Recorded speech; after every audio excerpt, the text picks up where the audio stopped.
माननीय अध्यक्ष महोदय, आदिवासियों के कल्याण के लिए टीएडी विभाग बना हुआ है, लेकिन आज तक इस विभाग का ही कल्याण नहीं हो पाया है। माननीय अध्यक्ष महोदय, मेरा क्वेश्चन लगाने का उद्देश्य ये था कि इस विभाग में जितने जो कार्मिक हैं वो सारे कार्मिक, विशेषकर वार्डन हैं, टीचर हैं, वो एजुकेशन विभाग से प्रतिनियुक्ति पे लिए जाते हैं। उनका जो भुगतान है वो टीएडी फंड से होता है और हमने कैडर बनाने के लिए लंबे समय से डिमांड कर रहे हैं और कैडर नहीं बनने की वजह से टीएडी विभाग को प्रत्येक साल लगभग 6 से 7 करोड़ का नुकसान हो रहा है।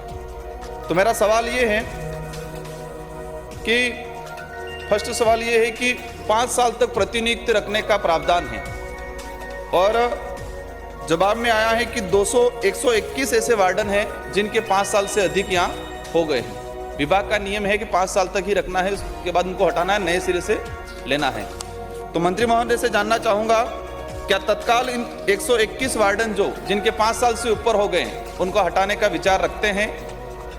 दूसरा सवाल मेरा ये है, 31/1/2022 को विभागीय छात्रावासों के वार्डन के विभागीय कैडर बनाने की अधिसूचना जारी कर दी 31/1/2022 को। अभी तक क्या प्रावधान, इसमें क्या गति हुई? 08/8/9/2023 को वार्डनों के 470 पदों पर कैडर बना के नई भर्ती करने का प्रावधान किया गया और इसका प्रस्ताव राजस्थान कर्मचारी चयन बोर्ड को किया गया। तो ये भर्ती कब तक की जाएगी? ये दो मेरे सवाल। माननीय मंत्री जी। माननीय अध्यक्ष महोदय जी, माननीय सदस्य ने पूछा कि ये जो वार्डन है जो आप शिक्षा विभाग से प्रतिनिधित्व लेते हैं, 5 वर्ष का अनुबंध होता है और 5 वर्ष से अधिक समय हो गया, वो क्यों रखें?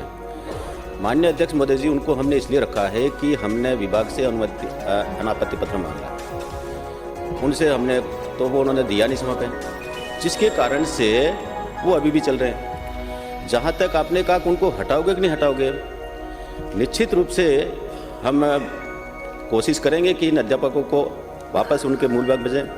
एक उनका ये है कि ये भी उनका विचार है कि भाई जो लोग वापस 6 महीने बाद वापस आते हैं तो वो तो उनका अधिकार है, एक बार वो जाता है वापस आता है, नियमानुसार आ जा सकता है। दूसरा इन्होंने पूछा कि जो वार्डनों के जो कैडर बनाने का विषय था, ये आपकी जानकारी में पिछली बार मैंने ही ये सवाल उठाया था, मंत्री जी ने जवाब भी दिया कि हम कैडर बना रहे हैं।